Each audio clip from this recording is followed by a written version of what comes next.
तीसरा नंबर बताया था मैंने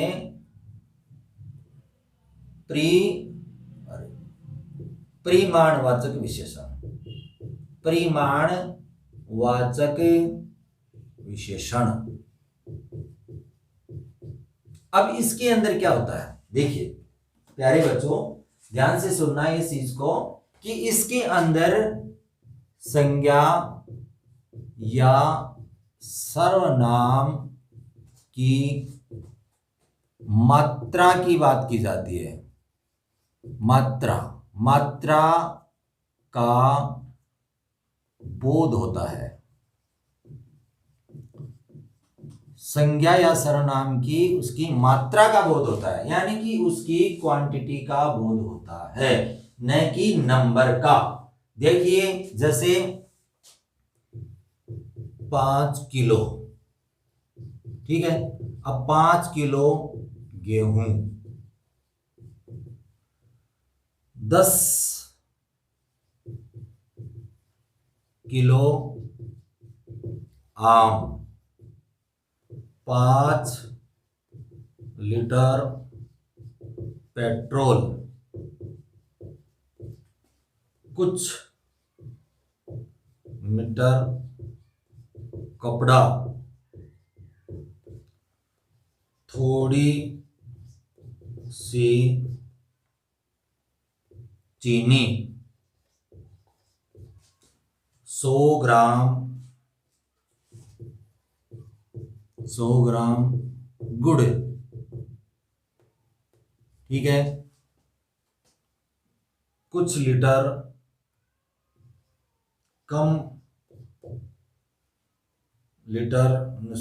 कुछ लीटर या पर्याप्त लीटर, ये कह सकते हैं पर्याप्त लीटर डीजल। देखिए अब इसके अंदर बात करेंगे हम, संज्ञा या सर्वनाम की मात्रा का बोध होता है, यानी कि उसकी क्वांटिटी की बात की जाती है कि वो कितनी मात्रा में है, ठीक है। नंबर की बात नहीं की जा रही है। देखिए प्यारे बच्चों गेहूं को हम गिन नहीं सकते, उसको हम क्या कर सकते हैं, तोल सकते हैं, ठीक है। अब यहाँ गेहूं कितना है, 5 किलो है, निश्चित मात्रा का पता चल रहा है कि वो कितनी मात्रा में है, संख्या में नहीं, उसकी मात्रा का पता चल रहा है। नेक्स्ट है आम है, कितने हैं, 10 किलो है, ठीक है। कितने हैं वो, 10 किलो है। पेट्रोल है, कितना लीटर है, 5 लीटर है। इसका मतलब निश्चित संख्या, निश्चित उसकी नाप का पता चल रहा है। कपड़ा कुछ मीटर, इसका मतलब उसको क्या कर सकते हैं, नाप सकते हैं। देखिए इसके अंदर सीधी सी सिंपल सी बात है, परिमाण में 2 चीजें आती है, नाप और तोल, कि जिन चीजों को या जिन वस्तुओं को हम क्या कर सकते हैं, तोल सकते हैं, उनको नाप सकते हैं, वो परिमाण में आती हैं, और जिनको हम केवल क्या कर सकते हैं, संख्या के अंदर क्या कर सकते हैं, गणना की जाती है।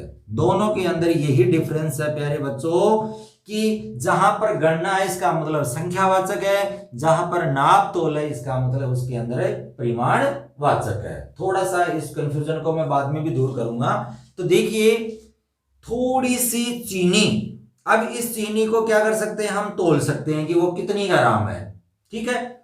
पर्याप्त लीटर डीजल, यानी कि हमें जितना चाहिए था उतना हमारे पास में डीजल है।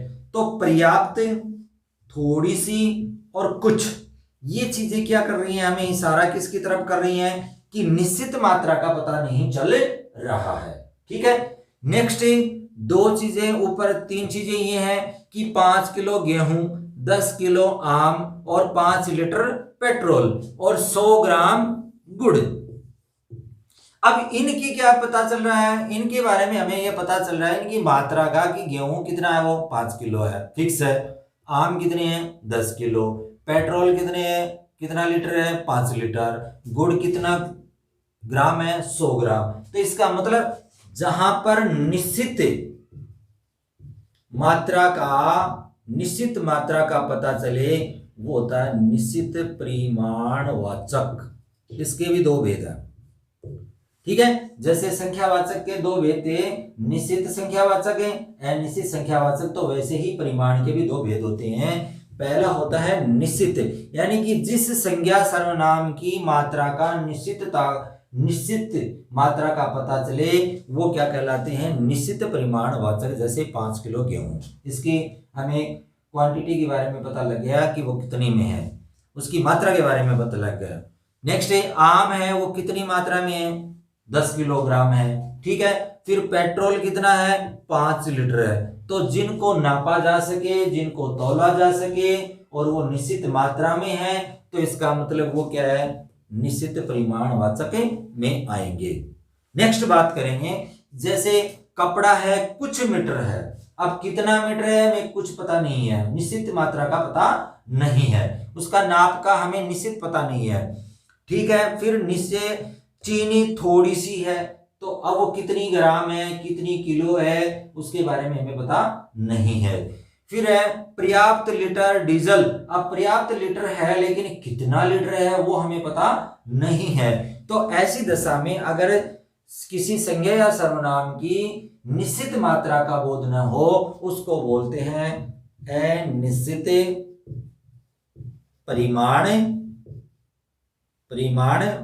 अनिश्चित परिमाणवाचक विशेषण, ठीक है। अब इसके अंदर हमें ये पता लग गया कि ये निश्चित मात्रा में नहीं है, लेकिन प्यारे बच्चों इनको हम नाप सकते हैं, इनको हम तौल सकते हैं, उनका पता लगाया जा सकता है कि वो कितने ग्राम में है या कितने मीटर में है या कितने लीटर में है। तो जहां लीटर, मीटर और माप की बात आ जाए या नाप की बात आ जाए वो परिमाण होता है, और यहाँ पर अगर संख्या की ही बात की जाए और उनको गिना जा सकता है वो होता है संख्यावाचक। नेक्स्ट बात करेंगे हम अगले परिमाणवाचक के बाद में, फोर्थ नंबर जो बताया था मैंने आप लोगों को, कौन सा था, संकेतवाचक विशेषण। संकेतवाचक विशेषण, अब नाम से ही पता लग रहा है कि किसी की तरफ संकेत किया जा रहा है। तो देखिए, हाँ, फोर्थ नंबर है संकेतवाचक विशेषण, या इसको यूं भी कहते हैं सार्वनामिक विशेषण। सार्वनामिक विशेषण, अब सार्वनामिक और संकेतवाचक विशेषण दोनों एक ही चीज है। अब जहां पर इसमें यह बताया गया, प्यारे बच्चों ध्यान से सुनना, कि जहां संज्ञा से पूर्व सर्वनाम आए और विशेषण की तरह कार्य करे,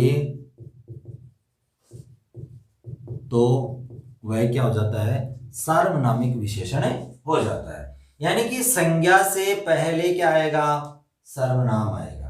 एक तरफ संज्ञा आ रही है, एक तरफ सर्वनाम आ रहा है, तो पहले क्या आ रही है, संज्ञा से पूर्व सर्वनाम, ठीक है ना, कि संज्ञा से पहले क्या आया, सर्वनाम। जैसे यह पुस्तक, ठीक है। अब पुस्तक क्या है, एक संज्ञा है, और यह क्या है, एक सर्वनाम है, ठीक है ना। तो संज्ञा से पहले क्या आया है, यह पुस्तक है, ठीक है। अब जैसे मान लो यह मेरी पुस्तक है, यह मेरी पुस्तक है, एक तो ये सेंटेंस है, और यह पुस्तक मेरी है, यह पुस्तक मेरी है।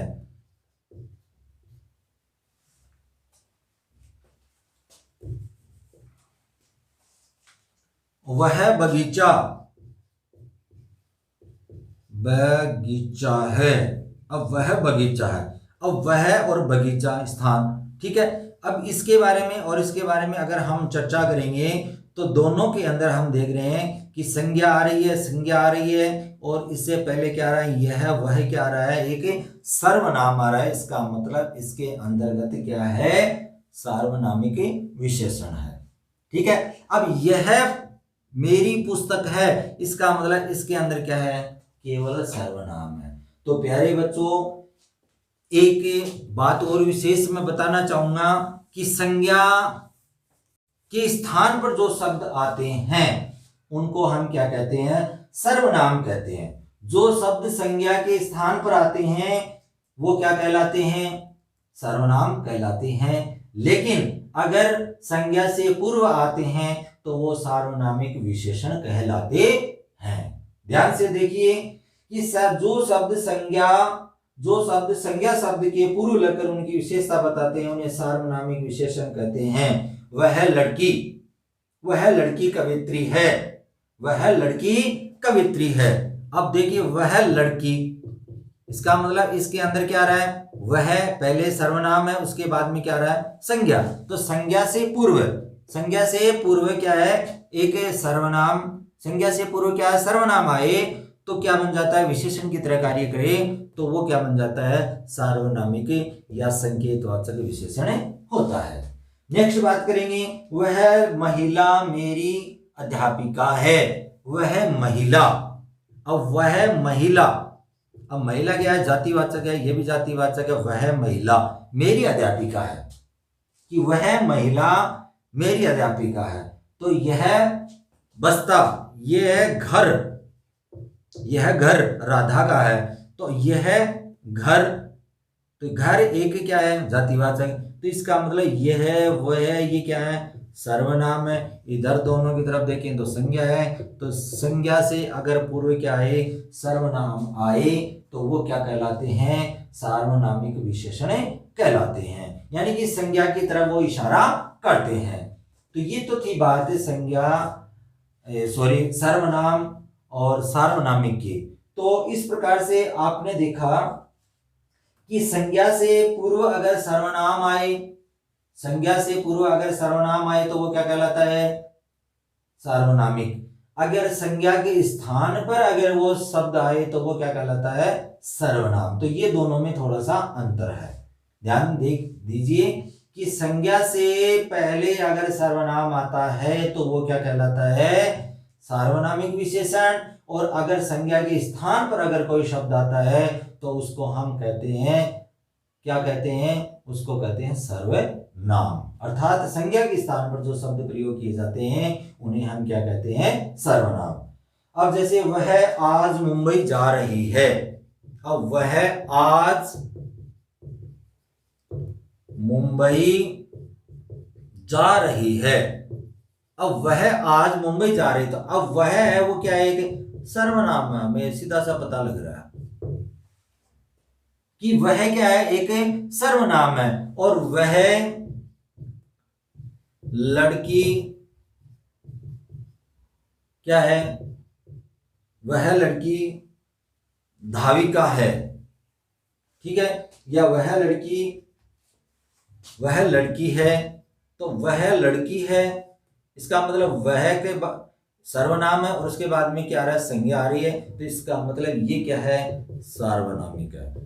ठीक है, पहले बच्चों इस चीज को ढंग से समझें कि सर्वनाम यानी कि जो संज्ञा के स्थान पर जो शब्द प्रयोग किए जाते हैं उन्हें सर्वनाम कहते हैं। और जो संज्ञा से पूर्व अगर आते हैं तो उनको कहते हैं हम सार्वनामिक। तो ये थी बात सार्वनामिक और सर्वनाम में दोनों के अंदर डिफरेंस की बात थी। अब बात करेंगे हम आगे किस विशेषण की अवस्थाएं। एक इसके अंदर बिंदु है, बहुत अच्छा बिंदु है ये, और आप लोगों ने काफी बार इसको पढ़ा भी है और मैंने भी आप लोगों को पढ़ाया था और आपको किसी और अन्य अध्यापक अध्यापिका ने भी पढ़ाया, टीचर्स ने भी पढ़ाया होगा। तो विशेषण की जो अवस्थाएं हैं उनके बारे में हम इसमें पढ़ेंगे। विशेषण की अवस्थाएं। डिग्री, जो एडजेक्टिव की डिग्री होती हैं उनकी बात हम करेंगे। डिग्री कितनी होती हैं, 3 होती हैं, आपको पता है। ठीक है, तो पहला जो होता है अवस्था वो होती है मूला अवस्था। ठीक है। दूसरी होती है, फिर दूसरी क्या होती है इसके अंदर, उत्तरावस्था। उत्तरावस्था। और तीसरी होती है उत्तमावस्था। तो इस प्रकार से हमने देखा कि 3 अवस्थाएं होती हैं, मूलावस्था, उत्तरावस्था और उत्तमावस्था। यानी कि अगर किसी संज्ञा या सर्वनाम, किसी विशेषण की, किसी से भी संज्ञा या सर्वनाम की किसी से विशेषता से मतलब खुद की ही विशेषता बताई जाती है, यानी कि उसमें किसी की कोई मतलब लेना देना नहीं है, किसी से कंपैरिजन भी नहीं किया जाता, और खुद का ही मतलब, जैसे मान लो गीता सुंदर है, ठीक है, गीता सुंदर है, राम चालाक है, ठीक है। अब राम की और सुंदर, गीता की सुंदरता की बात की जा रही है, यानी कि सीधा किसी से कोई कंपैरिजन नहीं है। तो जहां पर इसमें एक ही व्यक्ति या प्राणी या वस्तु की बात की जाती है और उसकी विशेषता की बात की जाती है, यानी कि उसमें सीधी सी सिंपल सी बात है, कोई व्यक्ति हो या वस्तु हो या प्राणी हो या कोई स्थान हो, उसकी ही विशेषता बताई जाती है, किसी से कोई कंपैरिजन नहीं किया जाता है। वो होती है किसी भी शब्द की मूल अवस्था होती है वो।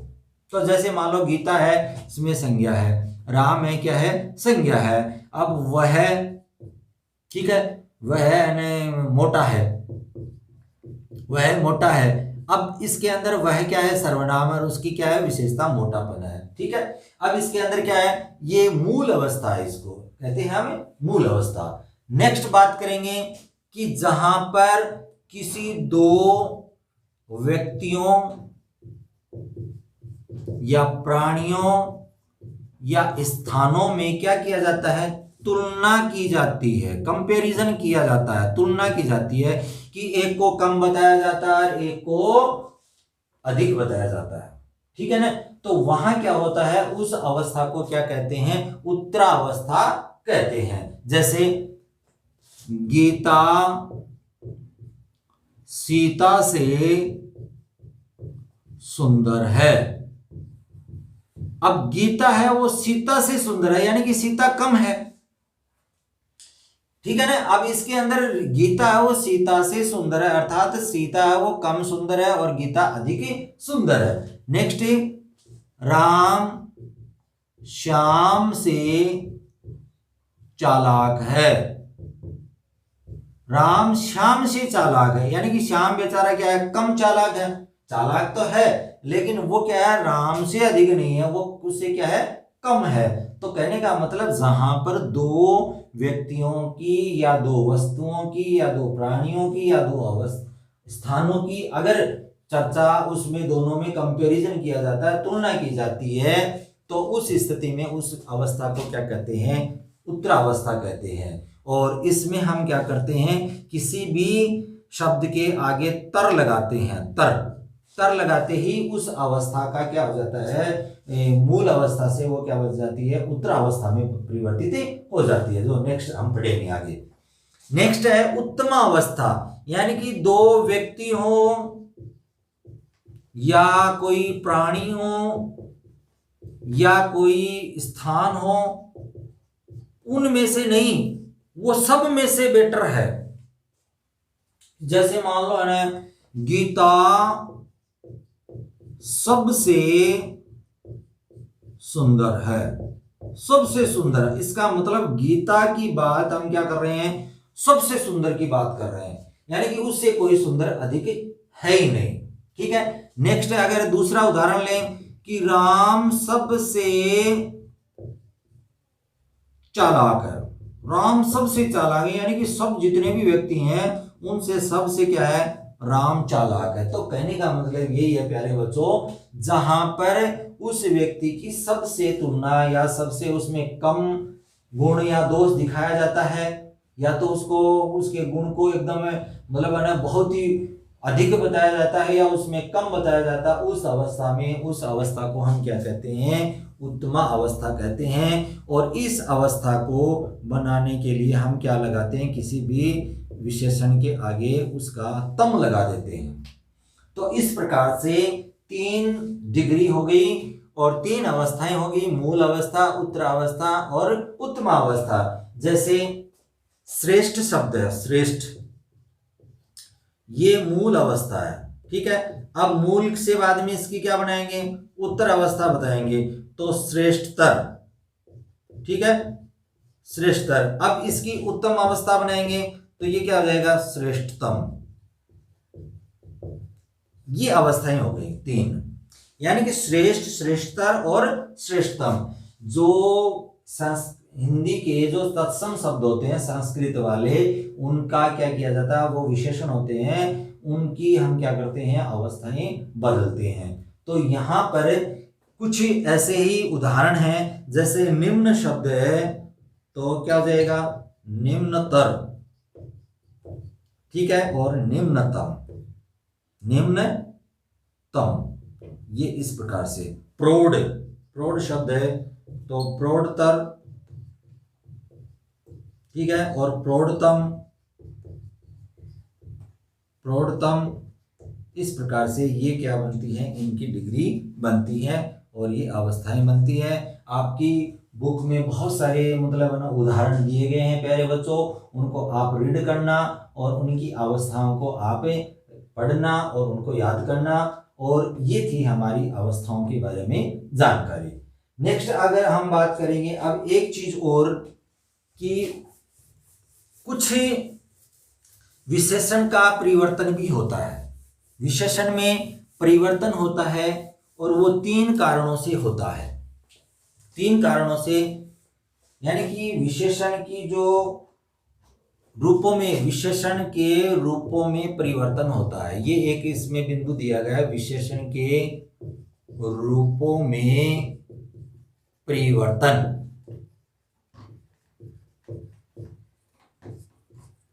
विशेषण के रूपों में परिवर्तन। अब परिवर्तन है वो 3 तरह से होता है। एक होता है लिंग के आधार पर, यानी लिंग के आधार पर भी परिवर्तन होता है। विशेषण कि जैसे लिंग परिवर्तन हुआ तो उसका विशेषण भी क्या हो जाता है, बदल जाता है। जैसे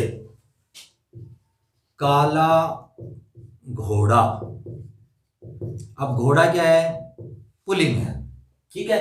अब पुल्लिंग है, अगर इसका हम स्त्रीलिंग करेंगे, जैसे घोड़ी कर दिया, तो जैसे घोड़ी किया ना, तो इसका जो ये है ना विशेषण भी क्या हो जाएगा, काली घोड़ी, ठीक है ना। अब यहां लिंग हमने जैसे ही चेंज किया तो इसका भी क्या हो गया, परिवर्तन हो गया। तो कहने का मतलब विशेषण के रूपों में परिवर्तन होता है। पहला किसके आधार पर होता है, लिंग के आधार पर होता है। जैसे घोड़ा था, काला घोड़ा, तो जैसे ही हमने घोड़ा का घोड़ी किया तो वो उसका विशेषण भी क्या हो जाएगा, बदल जाएगा, जैसे वो काली हो जाएगा, ठीक है। ऐसे ही एक और उदाहरण, जैसे मोटा लड़का, मोटा लड़का, अब इसका हमने क्या कर दिया, परिवर्तन कर दिया, तो ये लड़की किया तो मोटी लड़की, मोटी लड़की। अब इसके अंदर है ना हमने देखा कि यहां है ना इसमें भी क्या हो गया, परिवर्तन हो गया। तो यहां इस प्रकार से इसके कारण इसमें अंतर आता है, परिवर्तन होता है। हम बात कर रहे थे विशेषण के रूपों में परिवर्तन, यानी कि एक वचन के कारण अगर हम एक वचन से बहुवचन भी बनाते हैं तो उसके कारण भी क्या होता है, विशेषण के रूपों में परिवर्तन होता है। जैसे देखिए काला घोड़ा, अब काला घोड़ा क्या है, एक वचन है। अगर इसी शब्द का हम अगर जैसे मान लो ये शब्द है घोड़ा, तो इसका हमने किया शब्द का एक वचन से बहुवचन घोड़े, तो अब काला इसका भी क्या होगा, बहुवचन रूप होगा, तो ये हो जाएगा काले। तो इस प्रकार से काला का क्या हो जाएगा, काले। तो इस कारण से हमने देखा कि रूप रचना या रूपों में परिवर्तन है वो किसके कारण होता है, वचन के कारण भी होता है। नेक्स्ट हम बात करेंगे, तीसरा नंबर होता है कारक के कारण, कि कारक के कारण भी क्या होता है, रूप में परिवर्तन होता है। अब जैसे मान लो एक सेंटेंस है कि सफेद घोड़ा सफेद घोड़ा। अब सफेद घोड़ा अगर इसको हम क्या नाम है, कारक के कारण है, इसमें देखिए कैसे परिवर्तन होता है। जैसे सफेद घोड़ा, सफेद घोड़े ने दौड़ लगाई। अब देखिए यहां, अब सफेद घोड़ा एक, जैसे मान लो ये क्या है, विशेषण है सफेद घोड़ा। अब सफेद घोड़े ने दौड़ लगाई। अब इसका क्या किया हमने, कारक के अंदर इसका क्या किया, या कारक की विभक्ति में इसको हमने प्रयुक्त किया। तो इसके अंदर हमने देखा कि सफेद घोड़ा था वो क्या बन गया, सफेद घोड़े ने दौड़ लगाई। अर्थात यहाँ वो एक वचन ही है, एक वचन है, लेकिन इसके साथ में ने विभक्ति यानी कि कर्ता इसको जैसे ही हमने बनाया तो उस समय क्या हो गया, ये ने लगाते ही ये जो घोड़ा शब्द था उसका रूप परिवर्तन हुआ और वो शब्द क्या बन गया, घोड़े। तो इस प्रकार से हमने जाना कि 3 तरीके से विशेषण के जो रूप होते हैं उनमें परिवर्तन होता है।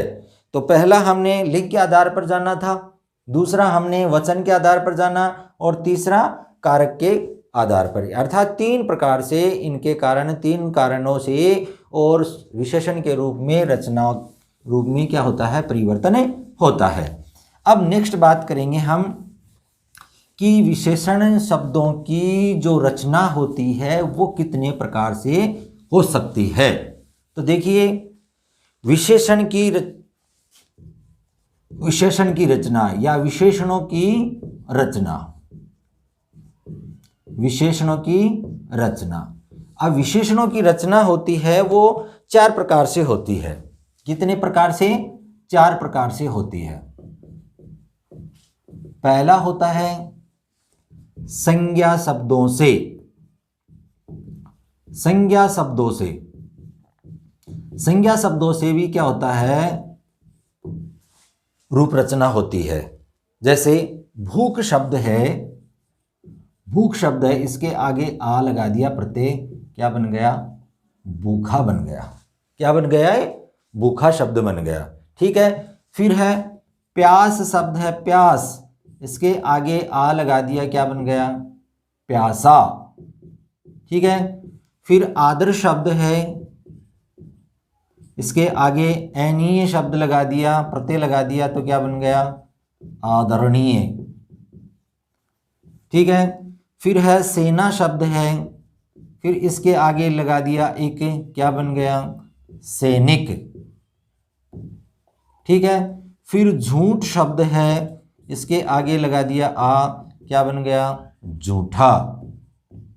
तो इस प्रकार से कुछ उदाहरणों के द्वारा हमने देखा कि संज्ञा शब्दों से भी क्या होती है, विशेषण शब्दों की रचना होती है।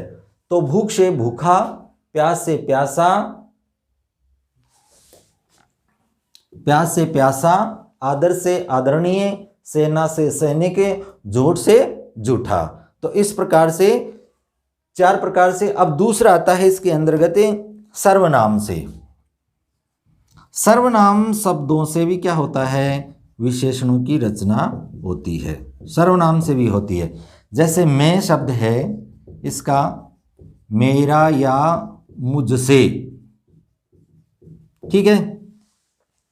फिर दूसरा और भी बहुत सारे शब्द हैं।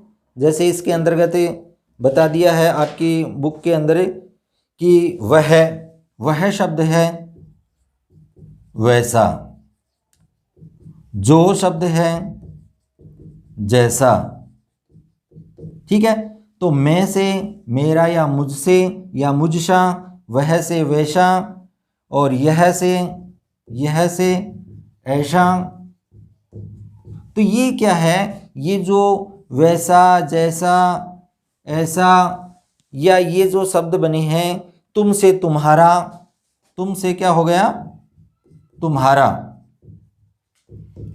तुमसे तुम्हारा, ये सब के सब क्या है, विशेषण शब्द हैं। और इस प्रकार से हमने जाना कि सर्वनाम से भी क्या होता है, विशेषण शब्दों की रचना होती है। नेक्स्ट आता है 3rd नंबर जो बताया गया है वो है क्रिया से। यानी कि क्रिया शब्दों से भी हम क्या कर सकते हैं, विशेषणों की रचना कर सकते हैं। थर्ड नंबर पर बताया गया है क्रिया से। क्रिया से जैसे लिख शब्द है, लिख, तो लिख का हो गया लिखित, ठीक है। फिर पठ शब्द है पठित, ठीक है। आना शब्द है आने वाला, जाना शब्द है जाने वाला, ठीक है। तो ये कुछ ऐसे उदाहरण थे। उड शब्द है उड शब्द, उड़ाऊ। तो इस प्रकार से हमने देखा कि बहुत सारे ऐसे क्रिया शब्द होते हैं जिनके कारण भी क्या होता है, विशेषण शब्दों की रचना होती है। खा से खाऊ, ठीक है। तो फिर इस प्रकार से खाना से खाऊ बन जाएगा, और उड़ से उड़ाऊ बन जाएगा, पढ़ से पढ़ाकू भी बनता है। तो इस प्रकार से खाऊ, खाना से खाऊ। तो इस प्रकार से हमने देखा कि क्रिया शब्दों से भी क्या होता है, विशेषणों की रचना होती है।